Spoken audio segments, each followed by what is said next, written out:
David 5, amigos, top 6 criptidos más plausibles, parte 2, amigos. Habíamos visto la parte 1 hace un tiempo largo, vimos otros videos más de David 5 ahí en el medio. Y ahora toca ver esto, criptidos más plausibles, parte 2, loquita. Vean lo que es esta miniatura. Acá tenemos especies acuáticas, loquita. ¿Qué es esta? Parece una barracuda, ¿qué carajo? Vamos para allá, amigos, porque es un video que dura más de 20 minutos. Salió hace 3 meses, tiene buena pinta. 263k. Tengo ganas de hablar de animales raros, extraños, criptidios. ¿Por qué no? Loquita, vamos a poner en grande nomás. Ponemos en 1080. Ahí ya está puesto en 1080. Están sacadas las notificaciones también. Así, anotaciones, listo. Ponemos play nomás. Vamos para allá, vamos a disfrutar de esto nomás. En el vídeo anterior sobre críptidos, es decir, sobre criaturas misteriosas que se supone viven entre nosotros, ya exploramos lo que desde mi punto de vista son los más realistas, en el sentido de que tienen más probabilidades de existir desde un punto de vista biológico, comparándolos con otros animales de su entorno o del pasado de la región. Además de que los testimonios que verifican su existencia no son para nada descabellados. Pero a pesar de que los seres presentados en el top anterior son mi elección predilecta a la hora de presentaros los críptidos más plausibles, en el top de hoy os mostraré a otros de estos seres que también deberíamos de tener muy en cuenta. Como no, al igual que en el vídeo anterior, trataré de dar una explicación desde la perspectiva de la biología del ser, analizando los testimonios y especulando sobre cómo podría encajar un ser de este tipo en un ecosistema. No os robo más el tiempo con esta introducción, es aquí donde os presento a los otros 6 críptidos más plausibles. Disfrutad del viaje.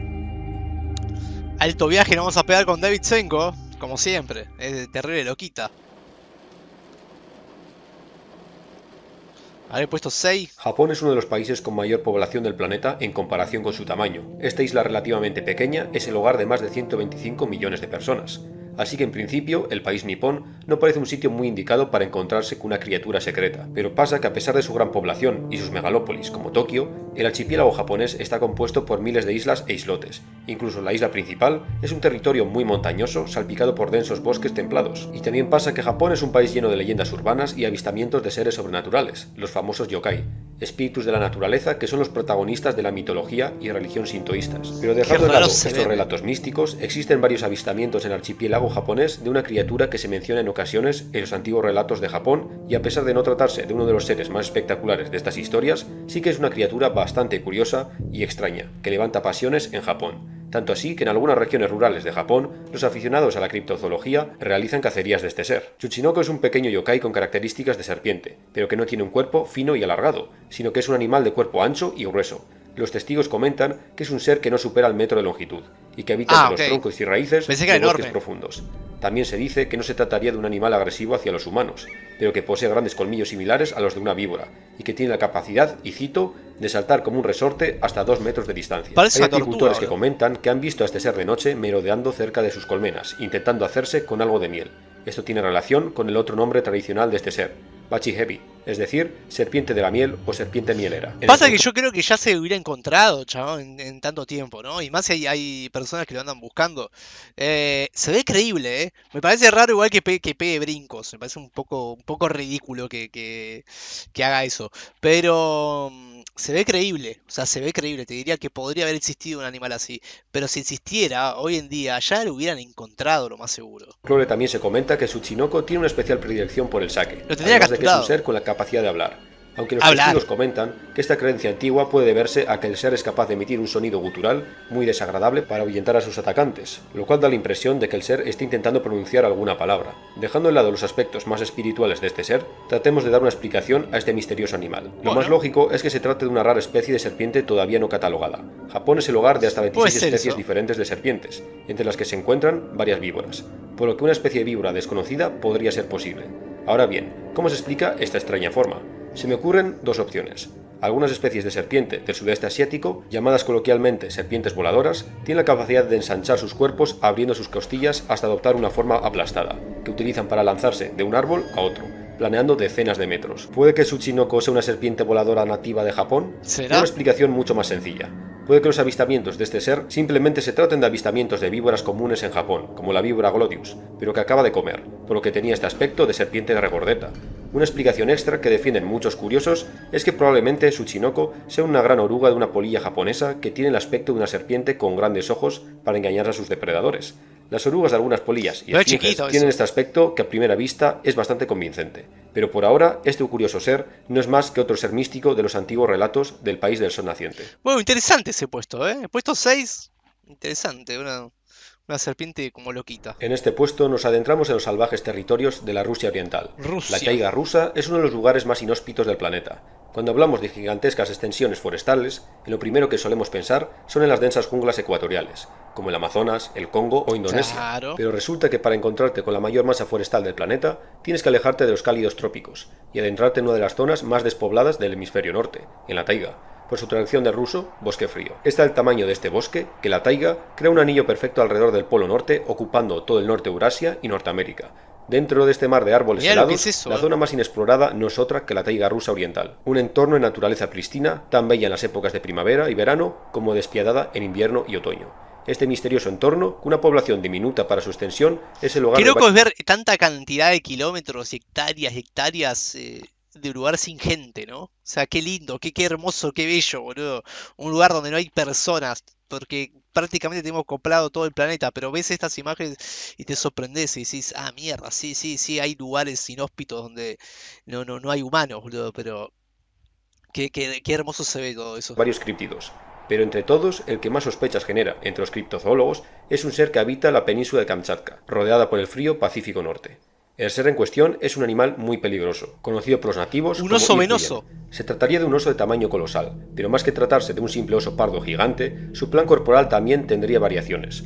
Los testimonios comentan que sus extremidades delanteras son mucho más largas que sus patas traseras, Y el y que pedazo. estas patas traseras tienen un color mucho más oscuro que el resto de su cuerpo, que está recubierto de un pelaje más parduzco. También se menciona que entre sus alargadas patas delanteras, a la altura del pecho, cuelga una especie de pliegue de piel, que según los nativos parece unos pantalones caídos. De ahí viene el nombre Irkuyen, que querría decir pantalones caídos en el idioma nativo Chukchi. También es significativo mencionar que Irkuyen tendría un hocico más corto de lo normal que un oso común. Los primeros avistamientos datan de los años 20 del siglo pasado. El zoólogo sueco Sten Bergman clasificó a este ser como una subespecie de oso pardo de gran tamaño. Pero fue en los años 80 cuando se llevaron a cabo las primeras investigaciones serias sobre la existencia de esta criatura, cuando geólogos rusos obtuvieron por primera vez la descripción de este ser, debido a diferentes expediciones a la península de Kamchatka. Saltaron a una conclusión evidente, aunque puede que precipitada. Este oso gigante probablemente se trata de un grupo superviviente de Arctodus simus, es decir, de oso de hocico corto, un oso gigante de la edad de hielo que habitaba América del Norte y el estrecho de Bering, y que superaría la tonelada de peso y alcanzaría... Un lugar tan aislado donde no hay tanta actividad humana y sí podría ser que haya sobrevivido una especie así, ¿no? Podría pasar, o sea, lo dejo ahí. O sea, se han encontrado especies que se crean extintas y no lo están. Así que podría ser, ¿eh? los 4 metros de altura erguido, o por lo menos, si no se trata de esta especie en sí, podría tratarse de una subespecie de este animal. Las expediciones consiguientes no arrojaron demasiada luz al asunto. A pesar del avistamiento de muchos osos de gran tamaño, ninguno coincidía con el aspecto del oso de hocico corto. Aún así, existen otras teorías que tratan de dar una explicación al oso gigante Kamchatka. Puede que el animal avistado por los nativos fuese en realidad un híbrido entre oso pardo y oso polar. Kamchatka se encuentra relativamente cerca del círculo polar. Sí, sé que pasó eso es una posible vez. que en años de climas especialmente frío, los osos polares desciendan hasta el Y borde lo de la cazaron, península, donde se lamentablemente. mezclarían con las poblaciones nativas de osos pardos, dando como resultado a los Irkuyen, los osos gigantes de Kamchatka. Yo había visto una vez un documental de History Channel que habían cazado un oso y era re extraño, re raro, y ese oso era una mezcla entre uno polar y un oso negro, creo que. El oso común y el oso polar. Y los cazadores lo cazaron, pensaban que era un oso común. Igual, tipo. O sea, lo que tiene que ocurrir para que haya nacido ese oso fue algo prácticamente un milagro de la naturaleza. Y aún así, hijo de recontra mil puta, le apuntaste con un rifle y lo mataste. O sea, está bien que vos no sabías que ese era un híbrido, una especie única. Pero aunque no lo sea, qué necesidad de matarlo, boludo. O sea, increíble. Bueno, estaba en una zona de cacería, estaba permitido, ¿viste? Pero búsquenlo que debe estar. Yo lo vi siendo chico y quedé indignado. Pero búsquenlo porque incluso te dan el cuerpo del oso y mostraban las características. Y era una mezcla entre ambos. Y era loquísimo. Dentro de todos los tipos de críptidos, hay uno que está especialmente expandido, o mejor dicho, es una forma que aparece repetidamente en diferentes culturas, regiones y épocas. El críptido que se asemeja a un simio bípedo gigante. Desde el Bigfoot de Norteamérica, pasando por el Yeti del Himalaya, el Mapinguari que he mencionado en el vídeo anterior, e incluso versiones de mi región, como el Basajaun. Aunque este último, más que tratarse de un críptido, sería un ser mitológico y con tintes esotéricos, que precede con mucho a los avistamientos de los supuestos simios gigantes mencionados. Pero si nos ponemos a analizar fríamente la figura del simio gigante, llegaremos rápidamente a la conclusión de que la existencia de este tipo de seres en el continente americano no tiene ni pies ni cabeza, por el simple hecho de que los únicos primates de este continente, exceptuando a los humanos obviamente, son los llamados monos del Nuevo Mundo. No hay ningún simio en el catálogo de todas las especies de América, más que nada porque todos los primates evolucionaron en África, y los únicos que fueron capaces de llegar a América a través del océano hace unos 35 millones de años fueron pequeños monos que viajaron accidentalmente en balsas de vegetación desde el continente africano, una especie de marineros prehistóricos. Estos pequeños primates serían la semilla de todas las especies de mono del Nuevo Mundo. Es decir, que si queremos buscar a este tipo de críptidos, nos tenemos que centrar en el viejo mundo. Pero lejos de viajar al Himalaya en busca del ya quemadísimo Yeti, os propongo otro críptido, bastante curioso y que no es del todo imposible. En las junglas de Indonesia, muchos son los informes de testigos que dicen haberse encontrado con un ser bípedo de aspecto primate, pero con rostro más parecido al humano. El orang pendek, por su traducción del indonesio hombre bajito, es un críptido que no llegaría al 1,5 metros de altura. Los testigos comentan que está recubierto por pelo, pero hay diferentes versiones sobre el color de su pelaje. Algunos comentan que su pelo es negro grisáceo, mientras que otros se decantan por el marrón anaranjado. Los testimonios de este ser no son algo reciente, especialmente en la isla de Sumatra, tanto las tribus de la región como los colonos holandeses, hace más de 100 años, ya fueron testigos de este ser. Uno de estos colonos, llamado Van der Waden, en el año 1923 describió su encuentro con el ser en la jungla de la siguiente manera. Allí vi un ser oscuro y peludo, agarrándose a una rama. El pelo de su cabeza era especialmente oscuro y largo, caía más abajo de sus omóplatos, puede que casi hasta su cintura. Sus brazos eran largos. Si hubiera estado totalmente erguido, seguramente se situarían debajo de sus rodillas, pero sus piernas tampoco eran especialmente largas. No fui capaz de ver completamente sus pies, pero sus dedos tenían una forma muy normal. Su rostro no tenía nada que se pudiera considerar repulsivo o feo, no era el rostro de un simio. Es principalmente por este testimonio que se dice que el orang pendek no puede ser un orangután, uno de los sospechosos principales a la hora de desmentir este críptido. A pesar de que la mayoría de las descripciones del ser encajan con el aspecto físico del orangután, la capacidad de caminar erguido y el rostro más humanoide son las piezas que no encajan. Así que si dejamos de lado la explicación del orangután corriente, existen otras dos teorías que tratan de desenmascarar el misterio del orang pendek. Por un lado, está la teoría de que este ser en realidad se trata de una especie de homínido que se creía extinta, o al menos otra rama evolutiva descendiente de este homínido, el Homo floriensis. Los restos de este pequeño homínido se encontraron por primera vez en la isla de las Flores, en Indonesia, no demasiado lejos de Sumatra. Se trataría de un ser de poco más de 1 metro de altura. Lo conozco, y a pesar de que la mayoría de arqueólogos y paleontólogos aseguran que esta especie desapareció hace por lo menos 30.000 años, hay quienes creen que pudo haber sobrevivido hasta hace apenas 10.000 años. Esta relativa proximidad a nosotros en el tiempo es en lo que se basan aquellos que defienden que el orang pendek puede tratarse de una tribu de Homo floriensis que se oculta en la densa jungla de Sumatra. Sinceramente, esta teoría me parece muy poco creíble. En cambio, me decanto por la segunda explicación. Según varios biólogos, puede que la explicación de este críptido sea algo más sencillo y a la vez más interesante. Debido a su descripción física tan similar a un orangután, pero con rasgos diferentes a este, puede que el ser del bosque de Sumatra sea una subespecie de orangután que se desmarcó de su especie tras la erupción cataclísmica del volcán Toba hace unos 74.000 años. Eso. El descubrimiento en el año 2017 de una nueva especie de orangután en el norte de Sumatra puede ser la prueba definitiva. Según los últimos estudios... Sí, yo creo que es más posible eso, ¿no? O sea, creo que va a ser más posible eso que la otra explicación de que el Hobbit siga vivo, ¿no? Porque ya se habría encontrado, yo creo que ya hasta lo hubieran capturado y todo. Estudios genéticos, ahora sabemos que los orangutanes están divididos en 3 especies que provienen de 3 linajes evolutivos diferentes. Así que, ¿por qué no sería posible un cuarto linaje? Solo que en este caso, la evolución ha facilitado a esta supuesta cuarta especie de orangután la capacidad de caminar erguido y la ha dotado de un rostro más humanoide, puede que con una nariz más prominente y una cara más fina en vez de redondeada como la del resto de sus primos. Pero por ahora, todo esto es especulación. El pequeño hombre de la jungla sigue oculto en su selva. Lo veo raro, ¿no? Es que creo que realmente lo hubieran capturado. El críptido de este puesto no es el resultado de folclore o leyendas urbanas, sino de una foto realizada a mitades del siglo XX en lo más profundo de África. El Congo es la región más salvaje de África, un territorio enorme cubierto de densa jungla, que se trata de una de las regiones más biodiversas del planeta. En el año 1959, el coronel Remy van Lierde, de la Fuerza Aérea Belga, sobrevolaba con un helicóptero esta vasta tierra realizando una maniobra de vuelo. Van Lierde era especialmente famoso entre sus colegas de la Fuerza Aérea, por tener vista de halcón y dicen que era capaz de distinguir movimientos en la jungla desde la altura y diferenciar si se trataba de amigos o enemigos sin problema. Pero aquel día de 1959, en la región de Katanga, el coronel no ha visto movimiento de ninguna tropa, sino de un enorme ser que se arrastraba entre los matorrales y árboles. Según Van Lierde, el movimiento que este animal generaba al moverse por la vegetación daba la sensación de que las plantas de la jungla habían cobrado vida. Llenos de curiosidad, los tripulantes del helicóptero bajaron de altitud y comenzaron a sobrevolar y rodear la zona por unos minutos, hasta que el animal emergió de la selva y se adentró en un camino de tierra, dándole la oportunidad a Van Lierde de sacar su famosa instantánea. La serpiente gigante del Congo es uno de los mayores misterios de la criptozoología. Las estimaciones del coronel colocan la longitud de este animal en los 15 metros de largo, es decir, un auténtico monstruo, que supera con mucho las mayores ejemplares de anaconda verde o de pitón reticular. Me hace acordar a la titanoboa, ¿cuánto medía la titanoboa? Era una locura, era una cosa gigante, pero me hace acordar a eso. Que se han catalogado.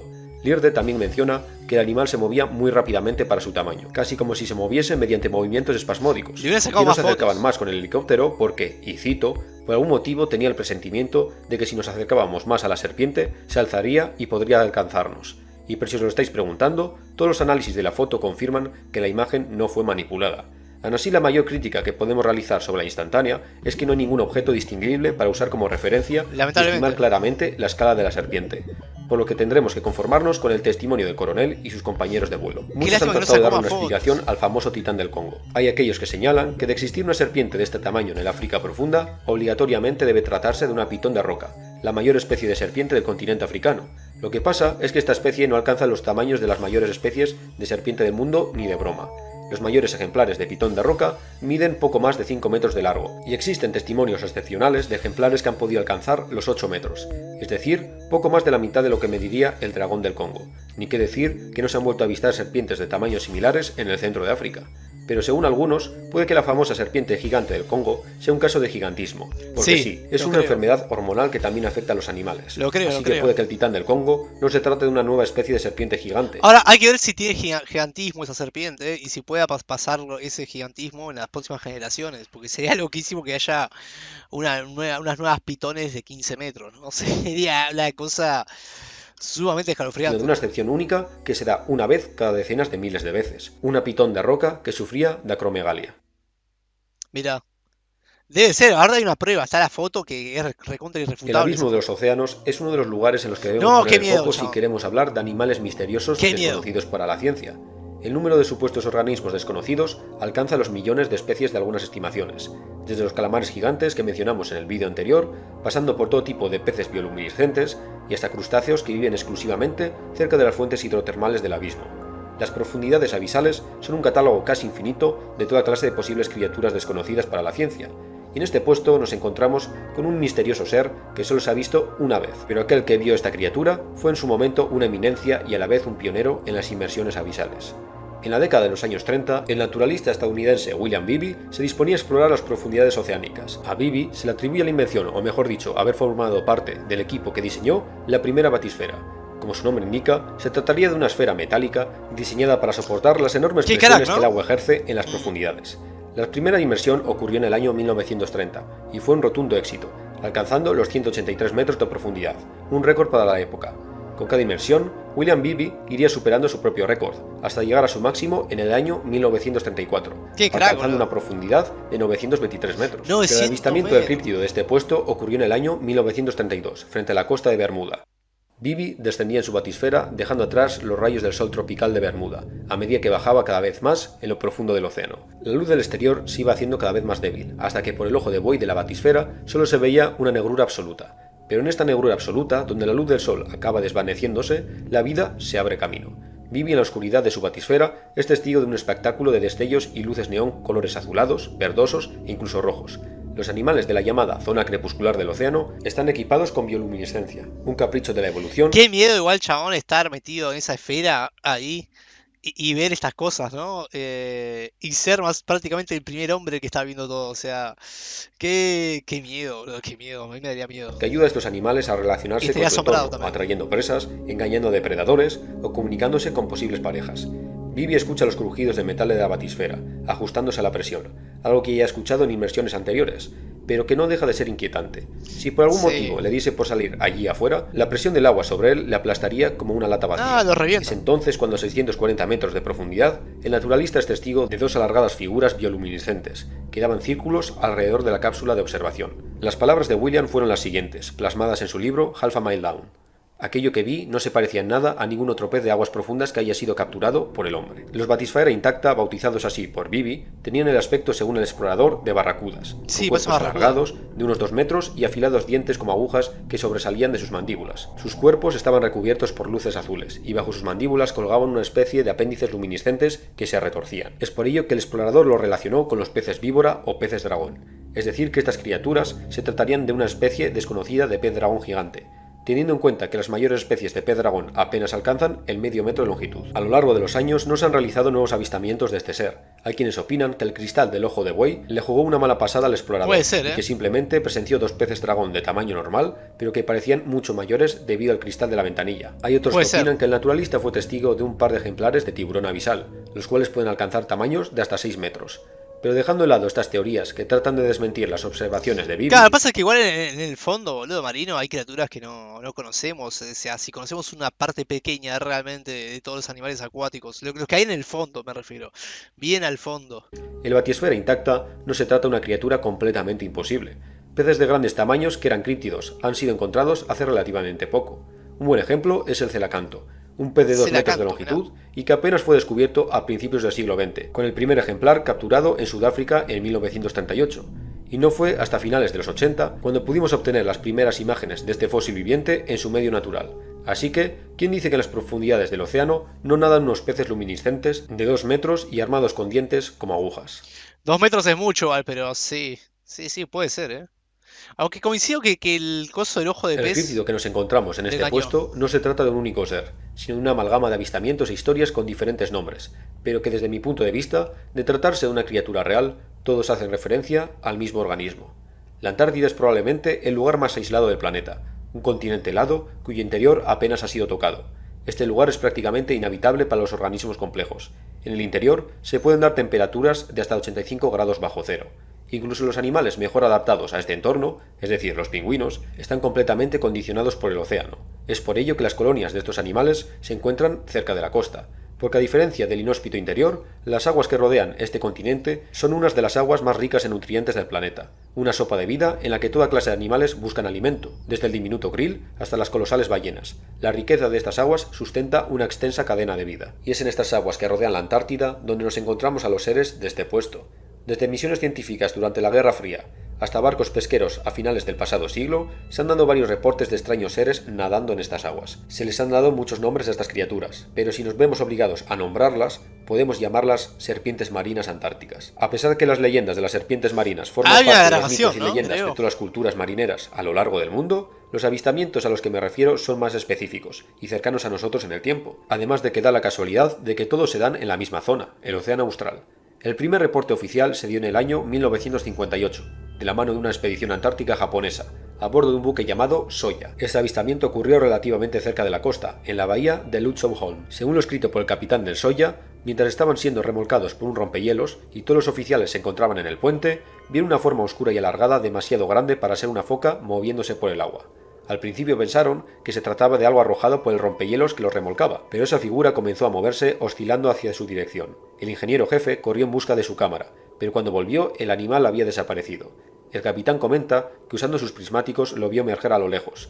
Su cabeza tenía forma ovalada, parecía tener grandes ojos y, lo más curioso, orejas puntiagudas. Varios años después, en el año 1967, los pilotos de helicóptero Ivan Zuz y Fyodor Doltsenko, pertenecientes al barco ballenero soviético Sovetskaya Rosilla, sobrevolaban el océano Antártico en busca de grupos de ballenas. En cambio, lo que observaron fueron dos alargadas formas, una a la par de la otra. Los pilotos las describieron como grandes animales de forma de serpiente.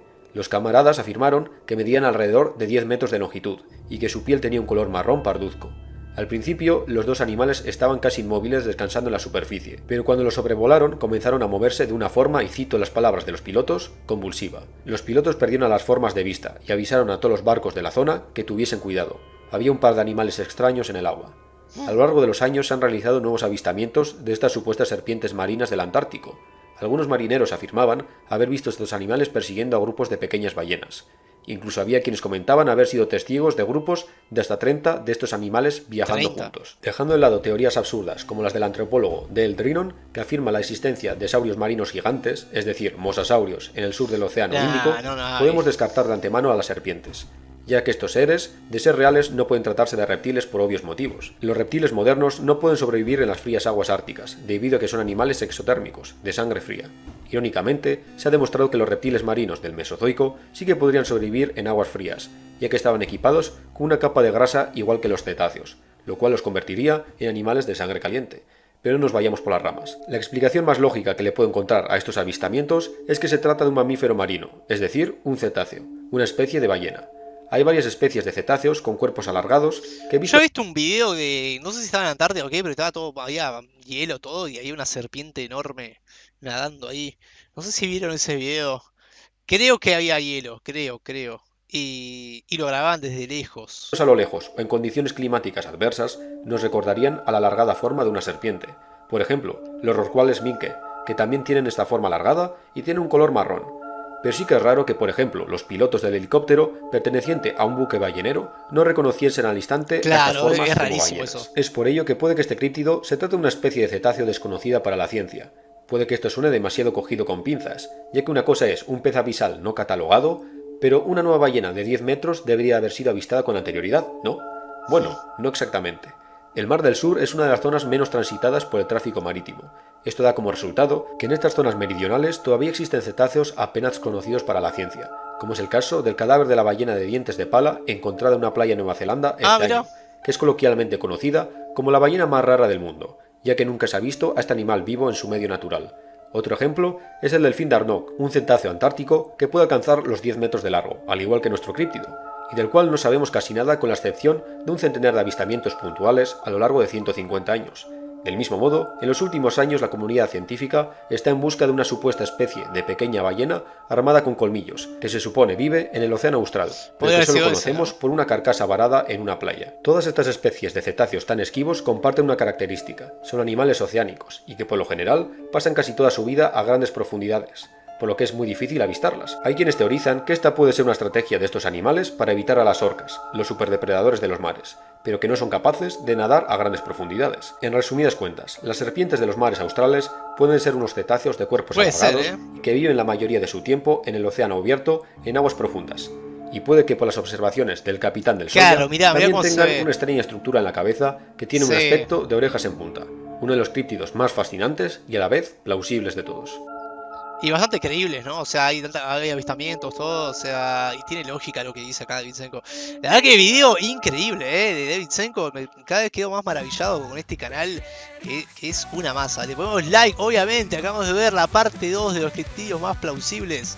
Al fin, ¿no? Lo quiero, vamos a leer un comentario. El siguiente video se publicó hace 40 segundos. Lo que más me da miedo del agua es que no puedes negar a ninguna criatura, por más rara que sea. Lo único que puedes decir es quién sabe qué hay ahí abajo. Es cierto eso, quién sabe lo que habrá, ¿no? Faltó el mayor críptido de todos. Algunos dicen que existe, pero nunca se ha visto. Un piso digno y barato en Madrid Centro. Y estamos todos en la misma, me parece. Vale la pena esperar cada domingo, vale cada segundo de espera. Bueno, amigos, hasta acá vamos a dejar el video de Davidsenko, un video bastante épico de criptidios,